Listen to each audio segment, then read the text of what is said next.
Allahu Akbar. Obboleessi keenya ammallee itti aansuudhaan silaa yaadni keenya yaada biraati yeroo malee nuti dhufe sila makiinaa maal jaama paajaroo jaamu sani qopheessuuf yaalii goone namni agartee waan hin yaadne daha qofa yeroo nurraa qabaabbate malee ammas iPhone meeqaffaan Allahu Akbar iPhone meeqaffaan iPhone 15ti Masya Allah tabarakallah obboleessa keenya rabbi nagaa fi kabajaan isa haa jiraachisu Allahu Akbar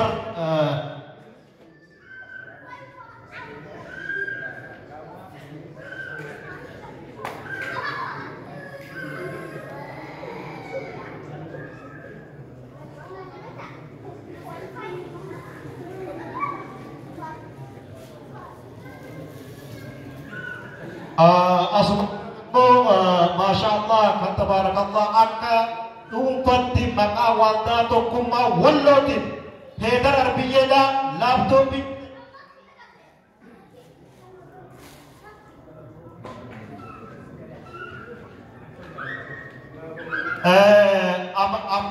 kennatuuf deemnaa kennaa addaadhaa obboleettii teenya kabajamtuu shamarran ajaa'ibaa qabnaa obboleettii teenya kabajamtuu bakka isaanitti akka amaanaa kana itti nuu kennan Khadijaa Yaasin Allahu Akbar Allahu Akbar Khadijaa Yaasinii fi agartee kunis amaanaa kennamee obboleessi keenya kabajaan akka amaanaa keenya biraan nuu gahu abdii itti qabna itti aansuudhaan ammoo kabiraadhaan Allahu Akbar obboleessi keenya akka dhuunfaa mataa isaatiin tokkummaa wal gargaarsa walloodha bakka bu'uudhaan Hasan Ahmadaaji laaptooppii obboleessa keenya obboleettii teenya qarrittii jagna beeka ta'uu qabna laakiin dhuunfarsinaa jedha Allahu Akbar Aminaa eenyuti Aminaa Hindiris amaanaa akka nuu kennuuf obboleessa keenya amma dasan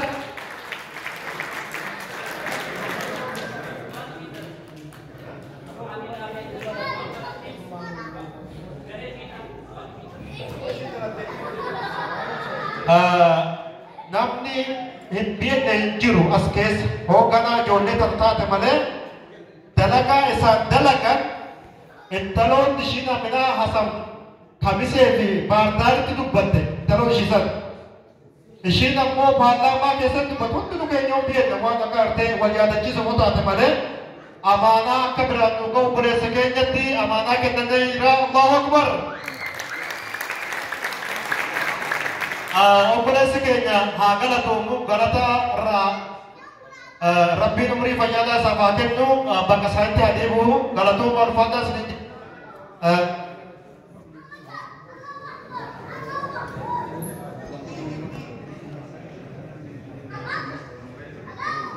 itti aansuudhaan kabajamaa obboleessa keenya Ahmad Muhammad Hasan badhaasaaf gara kanatti akka nu baatan dhiifama walii gam harkin jiru obboleessa keenya gaa sila mallam yacrif al-ishaara fahuwa minhum dabbaarraa jechatu jira wanni laaptooppii kan itti kenninuuf innuu beeka amaanaa hawaasa walloodha agartee bakkaan nu ga'e jecha abdisirraa qabna galatoomu ulfaatu fuula kan kee arguun gammachuu guddaa qabna sin jenna Allahu Akbar Allahu Akbar Allahu Akbar manguddoonni walloluu yufti anabbana rakkoo qabu akkana aboo harka keessan gaafeer badhaan kunuma jiru obboleeyyan keenya daqiiqaa muraasa keessatti mungkin daqiiqaa 25 osoo ta'an dabaru jecha caalbaasii jira caalbaasii kana si akka guddinatti gargarii fudhannamu akka hawaasa wallootti gargarii fudhannu gaafidha sunisuma keessa ateessu deebii booda deebiftanii caalbaasii as gubbaa nuukaa obboleessi caalbaasii asirra nuukaa itti dabarsee jira walumaan dabarsee namni badhaasa dhuunfaa qabdan namni badhaasa dhuunfa galatuma ulfaata isin irraanfatu yaabo galatuma ulfaata bakka keessatti deebi'a galata guddaa qabdan bakka rabbiin isin jiraachise hayyaa mee asirra kaa'e badhaasa qabdanii badhaasa adda addaa hoo qabaatan